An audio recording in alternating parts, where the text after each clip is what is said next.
Hello, students. I hope you all are fine and doing very well at your home. So, this is your English teacher, Rupal, and today we'll discuss some more about verbs. In previous class, we have covered few topics related to verbs, that were main verb, helping verb, and modal auxiliary verbs. So, today, in continuing with the same subject, that is verb, we'll read some more verbs, that are finite verbs, non-finite verbs, transitive verbs, and non-transitive verbs. So let's get started. First come finite verbs. To understand finite verbs, I'll suggest you to read these given sentences to you. I read novels. Sheila reads comics. My friends read magazines. My father reads the newspaper. यहाँ पे अगर हम verb की बात करें तो verb यहाँ पर क्या है? रीड. आई रीड नॉवल, इधर रीड. शीला रीड्स कॉमिक, इधर क्या है? Verb reads. My friends read magazine, इधर भी क्या है? Read. My father reads the newspaper, इधर वर्ब क्या है? Reads. Now if I have to give you a definition of finite verbs, I'll say verb that change according to the subject in the sentence are called finite verbs. जो verbs subject के according change हो जाते हैं किसी भी sentence में, when the verb get change according to the subject, then that verbs are known as finite verbs. What do I mean is that a verb which has its agreement with subject, when it limits itself to the subject, is known as verb. यहाँ पे अगर जो पीछे हमारे sentences थे, I read novels, Sheila reads comics, my friends read magazines, इनमें verb जो है रीड जो है रीड्स बन गया. वो रीड्स किस वजह से बना? क्योंकि सब्जेक्ट सिंगुलर हो गया था हमारा. अगर मैं Sheela reads comics and my friends read magazine, इसमें रीड्स है एक वर्ब और एक वर्ब है read. So the verb has changed. It has changed from reads to read because the subject has changed. Subject in the sentence Sheila was singular, and then in the other sentence the subject has become plural, my friends. So this is how the verb changes with the subject.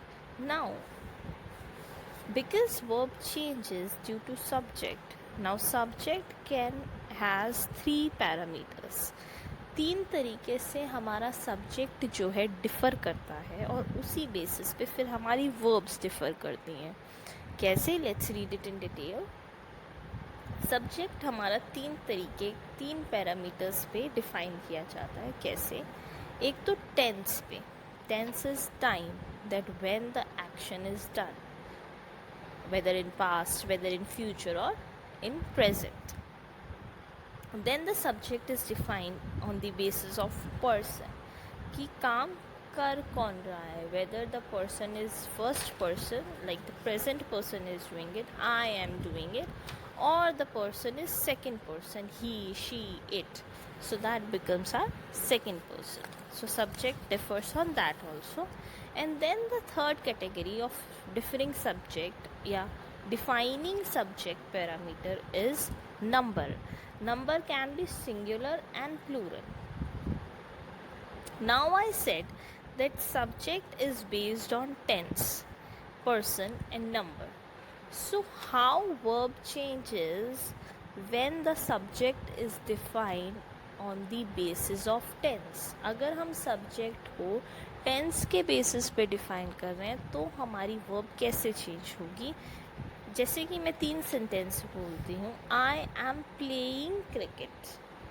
I played cricket yesterday. I will be playing cricket tomorrow. So in this case, in present tense I used I am playing cricket. So playing becomes my finite verb here. Play becomes my finite verb here. क्योंकि मेरे time के according मेरी verb change हो रही है. Past में मैं कल क्रिकेट खेल चुका. I played cricket yesterday. तो पास्ट में मेरी जो वर्ब प्ले है वो प्लेड हो गई. फ्यूचर में मेरी जो वर्ब प्ले है वो प्लेइंग हो गई. And in again in present मेरी जो वर्ब प्ले है वो प्लेइंग हो गई. In future it will be playing. So this is how my verb is changing on the basis of tense. Next is on the basis of person, whether the subject is first person or second person. How? Like if I say two sentences, I ran every day. Ran. It will be I run every day. He runs every day. Now I is the first person. मैं अपने बारे में बात कर रही हूँ. So it is run.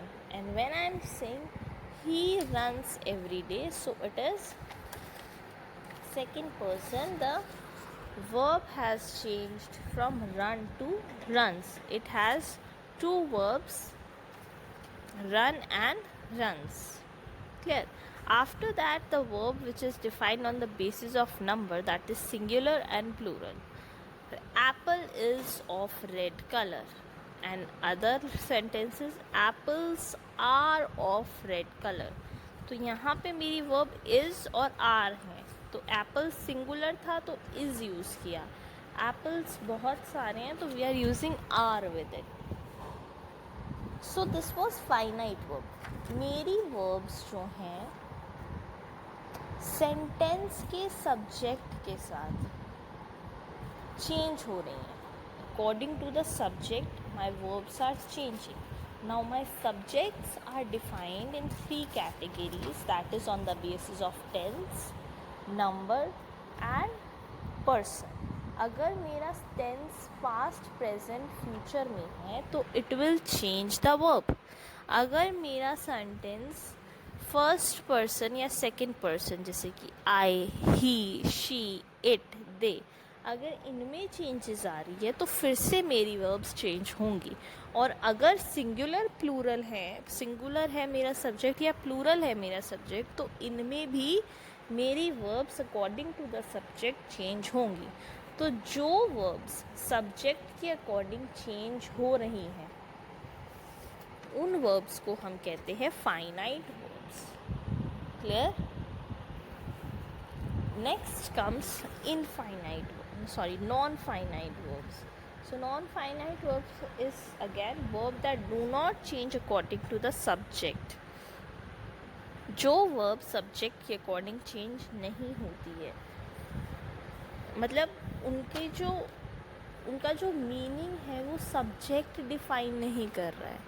उन verbs का जो मीनिंग है वो सब्जेक्ट डिफाइन नहीं कर रहा है. That means I was reading a novel when Pragati arrived. Reading is a good habit. My father likes to read newspaper every morning. यहाँ 3 जगह हमने एक ही वर्ब यूज़ की है read, लेकिन हर जगह पे वो एक अलग मतलब दे रही है. जैसे कि मैं पढ़ रही थी जब प्रगति आई, तो यहाँ पे मेरी बात हो रही है कि मैं पढ़ रही थी. Reading is a good habit. अब यहाँ हैबिट की बात हो रही है कि रीडिंग एक अच्छी हैबिट है. तो ये तो अलग चीज़ है. इस पे हमारी वर्ब और सब्जेक्ट में कोई रिलेशन नहीं है. We are not defining our verb according to the subject. It has changed. My father likes to read the newspaper every morning. Again, he is reading newspaper and he likes it. Again, it has another meaning to the sentence. So finite verbs change according to the subject, and infinite verbs, they do not change according to the subject, that they do not depend on subject. Clear everyone? So these were our finite and non-finite verb. Now let's move on to transitive and non-transitive verb. Non-transitive verbs are those verbs that have object object in the sense जब हम एक the boy kicked a football, किसको kick किया? Football को kick किया, तो football एक हमारा ऑब्जेक्ट हो गया. Reena is reading a book, क्या पढ़ रही है Reena? Reena is reading a book. So these all the sentences have object in them. Each verb has an object. Write किससे हो रहा है? पेन से हो रहा है. किक किसको किया? फुटबॉल को किया. रीड किसे कर रहे हैं? बुक को कर रहे हैं. So with every verb there is a object attached with it. So the verbs that have objects, जिन वर्ब्स की भी ऑब्जेक्ट्स होती हैं उन्हें हम कहते हैं transitive verbs. Whereas what are intransitive verbs? In intransitive verbs there are no objects with the verbs. Verbs के साथ objects नहीं होते. I cried, मैं रोई. They played the whole day, वो पूरा दिन खेल रहे थे. किससे खेल रहे थे? कोई नहीं पता. Play यहाँ पे verb हो गई, लेकिन कोई object तो नहीं है ना हमारे पास. शी डांस्ड वेल, डांस यहाँ पे वर्ब हो गई, लेकिन अच्छा डांस करती है. किससे डांस कर रही है? कहाँ डांस कर रही है? That details we do not have with us. So verbs that do not have objects are called intransitive verbs. जिन वर्ब्स के पास ऑब्जेक्ट नहीं होता वो कौन सी होती है? इंट्रांजिटिव वर्ब्स होती हैं. Clear everyone? So we did finite verbs, non-finite verbs, transitive verbs and intransitive verbs. Based on that we'll do your books exercise. So move on to page number 27 of your book. Question number 3, write whether the highlighted verbs are finite or non-finite. We have to judge whether the sentences are finite or non-finite verbs. So first is grandfather came to visit us. To visit us, यहाँ पे grandfather हमें visit करने आए. Visit यहाँ पे कौन सी verb है?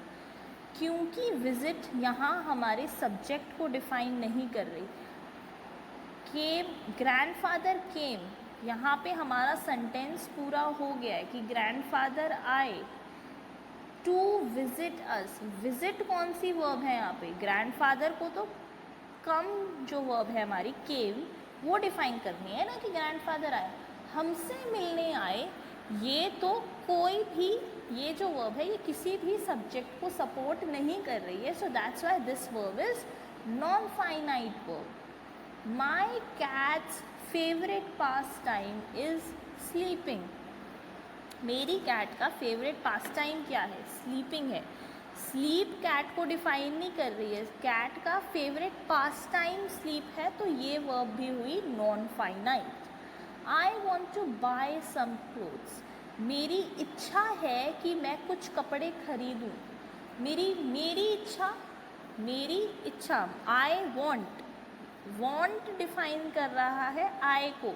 To bye clothes, तो यहाँ पे जो बाय वर्ब है ये क्या है? Non finite verb.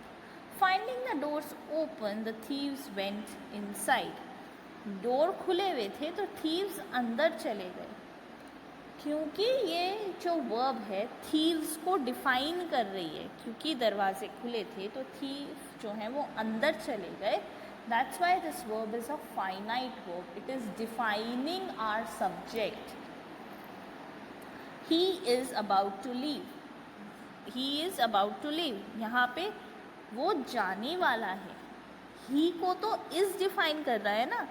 लीव जो हमारी वर्ब है, टू लीव जो हमारी वर्ब है, that is non finite again. Lost dog was found. Dog खो चुका था लेकिन अब मिल गया है. सो डॉग को वॉज क्या हुआ? जो वॉज वर्ब रेड हुआ है वो क्या हुआ? वो फाइनाइट हुआ कि वो अब मिल गया है. He was wearing a torn shirt, उसने फटी हुई शर्ट पहनी हुई थी वॉज द वर्ब डिफाइनिंग ही. ही को कौन डिफाइन कर रहा है? वियर. जो वियर वर्ब है ही इज डिफाइनिंग वियर. लेकिन टॉर्न यहाँ पे कौन सी वर्ब है? नॉन फाइनाइट, कोई सब्जेक्ट डिफाइन नहीं कर रही है. He cautiously enters the abandoned house. Cautiously मतलब खुले घर में वो बहुत ही आराम से गया, तो एंटर कर चुका है, तो ये हमारे सब्जेक्ट को डिफाइन कर रहा है। ही कॉशियसली एंटर्स, वो घुसा अंदर, तो ये हमारी फाइनाइट वर्ब्स हैं। Clear everyone? So these are the answers from A to H part. Rest of the parts is your homework. You have to do it in homework. Clear? Next, move on to page number 25 of your book. We'll discuss question number 4. Underline the verbs and say whether they are transitive or intransitive. Now, transitive verb जिनमें objects होते हैं और intransitive verb जिनमें कोई object नहीं होता है। He was crying all day long. कोई ऑब्जेक्ट नहीं है, intransitive. The doctor advised grandmother to exercise regularly. कोई ऑब्जेक्ट नहीं है, intransitive. Seema showed her album. Album दिखाई उसने, ट्रांजिटिव, ऑब्जेक्ट है. My father's drinks tea, object है, transitive. He always keeps his book in the shelf. Shelf में रखता है, ऑब्जेक्ट है, transitive. Clear? So this is how you need to do question number 4. Rest of the parts are your homework. Do it and send the pics of your homework at my personal number. Clear? So we are done with the chapter kinds of work. Do this chapter, any query you can ask me anytime. Thank you, children.